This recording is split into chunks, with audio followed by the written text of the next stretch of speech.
അതിന് big boss ഹൗസിനകത്ത് നിന്ന് ഒരു വൻ പൊട്ടിത്തെറിയൻ എന്നുള്ള സംഭവിച്ചിട്ടുണ്ട്. ഇതിനകത്തുള്ള ഒരു വൻ പവർഫുൾ ആയിട്ടുള്ള ഒരു പ്ലെയർ ആരാണെന്നുള്ള ഒരു കാര്യം എന്തായാലും ഇന്ന് വ്യക്തമായിട്ടുണ്ട്. നമുക്കറിയാലോ, ഒരു തുടങ്ങിയിട്ട് 2 ദിവസമായിട്ടില്ലെങ്കിൽ പോലും നമുക്കറിയാം ഇതിനകത്ത് ഒരു ഗ്രൂപ്പിസം, ഒരു ഗ്രൂപ്പായിട്ട് ഒരു ഗ്രൂപ്പ് എന്തായാലും ഇതിനകത്ത് ഫോം ആയിട്ടുണ്ട്. ഈ പറയുന്ന അപ്പാനിശരത്ത്, അഭിലാഷ്, ആര്യൻ, അക്ബർ പോലത്തെ ഒരു 3-4 പേരടങ്ങിയ ഒരു ഗ്രൂപ്പ് എന്തായാലും ഫോമായിട്ട് ഈ പറയുന്ന കുറച്ച് ആൾക്കാർക്ക് നേരെ ടാർഗറ്റ് ചെയ്തിട്ട് അവർക്ക് നേരെ ഒരു അറ്റാക്കും കാര്യങ്ങളും എന്തായാലും നടക്കുന്നുണ്ട്. അനീഷിന് നേരെയാണെന്നുണ്ടെങ്കിലും എല്ലാം ഇത്തരത്തിൽ അവർ അറ്റാക്ക് ചെയ്തിട്ട് അവരെ മാത്രം, പുള്ളിനെ മാത്രം ഇങ്ങനെ ഫോളോ ചെയ്ത് നടക്കുന്നതെല്ലാം വളരെ വ്യക്തമായിട്ട് നമുക്ക് കാണാവുന്നതാണ്. അപ്പൊ ഇവരെല്ലാവരും കൂടി നേരെ ഇന്ന് തിരിഞ്ഞത് ജിസലിന് നേരെയാണ്. നമുക്കറിയാം ഹിന്ദിയിലടക്കം ബിഗ് ബോസിൽ കളിച്ചിട്ട് വന്നിരിക്കുന്ന ഒരാളും കൂടിയാണ് ജിസൽ. അപ്പൊ ജിസലിന് നേരെ ഇവർ 4 പേര് കൂടി പോയിട്ട് എന്തായാലും കുറച്ച് പ്രശ്നങ്ങൾ ഉണ്ടായിട്ടുണ്ട്.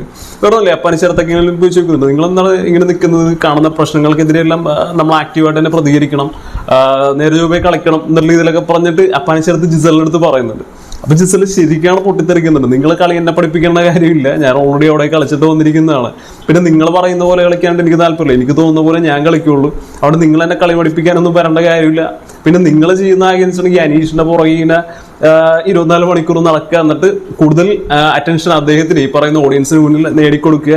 അല്ല, നിങ്ങൾക്ക് ഇതൊരു കളിയൊന്നും അറിയാൻ പാടില്ല, നിങ്ങൾ ഇൻഡിവിജ്വൽ ആയിട്ടൊന്നുമില്ല, നിങ്ങളാകെ ഈ ഗ്രൂപ്പിസമാണ് കളിച്ചുകൊണ്ടിരിക്കുന്നത്, നിങ്ങൾക്കൊന്നും നേരെ പ്രോപ്പർ ആയിട്ടുള്ള ഒരു രീതിയിലുള്ള പോയിക്കൊണ്ടിരിക്കുന്നത് എന്നുള്ള രീതിയിലൊക്കെ പറഞ്ഞിട്ട് ഭയങ്കരമായിട്ട് ഷൗട്ട് ചെയ്തിട്ട് ഈ പറയുന്ന ജിസൽ ഒരു ഫുൾ കപ്പാസിറ്റി, അല്ലെങ്കിൽ പോലും ഒരു പരിധിവരെ ഒരു കപ്പാസിറ്റി നമുക്ക് എന്തായാലും ആ ഒരു എപ്പിസോഡ്സ് കാണുമ്പോൾ തന്നെ നമുക്ക് മനസ്സിലാവുന്നുണ്ട് ഇത് ജിസൽ ഭയങ്കര ഒരു പവർഫുൾ ആയിട്ട് ഒരാളാണെന്നുള്ളത് നമുക്ക് മനസ്സിലാക്കി എടുക്കാവുന്നേ ഉള്ളൂ. അപ്പൊ ഈ പറയുന്ന ഈ 4 മണ്ടന്മാർ എന്നൊക്കെ തന്നെ പറയാം. കാര്യം ഇവന്മാരെ സംബന്ധിച്ചിടത്തോളം ഇവന്മാരെ ഈ പുറകെ ഇങ്ങനെ ഗ്രൂപ്പായിട്ട് നടന്ന് അതാണ് കണ്ടന്റ്, അല്ലെങ്കിൽ അതാണ് ഇവരാണ് ഇതിന്റെ ഒരു വലിയൊരു പവർ എന്നുള്ള രീതിയിലാണ് ഇവർ ചിന്തിച്ചുകൊണ്ടിരിക്കുന്നത്. അപ്പൊ ജിസലിൽ നിന്ന് കിട്ടിയതിന് ശേഷം ഇവന്മാരെ കിച്ചണിലേക്ക് വരുന്ന സമയം ആര്യൻ പറയുന്നതോ നമ്മളെ പ്ലാൻ വർക്ക്ഔട്ടായി, നമ്മള് ജിസലിൽ ട്രിഗർ ചെയ്തു എന്നൊക്കെ പറഞ്ഞിട്ട് ഇവന്മാരെ പ്ലാൻ ആണെന്ന് എന്നുള്ള രീതിയിലൊക്കെ പറഞ്ഞിട്ട് ഇവന്മാരെ അങ്ങനെ ആഘോഷിക്കുന്നുണ്ട്.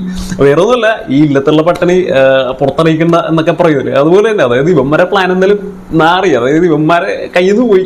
പക്ഷെ ഇത് കാണുന്ന ഓഡിയൻസ് വിചാരിച്ചോട്ടെ നമ്മൾ പ്ലാനാണെന്ന് വിചാരിച്ചോട്ടെ എന്നുള്ള രീതിയിലുള്ള ഒരു പരിപാടിയിലൊക്കെ ഒരു സാധനങ്ങൾ കൊണ്ട് നിർത്തിയിട്ടുണ്ട്.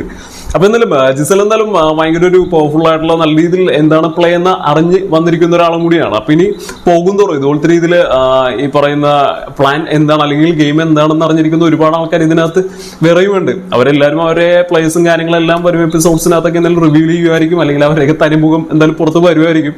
അപ്പൊ എന്തായാലും ഒരു കണ്ടറിയാം എന്താവും എന്നുള്ള ഇതിലേക്ക് കണ്ടറിയാം.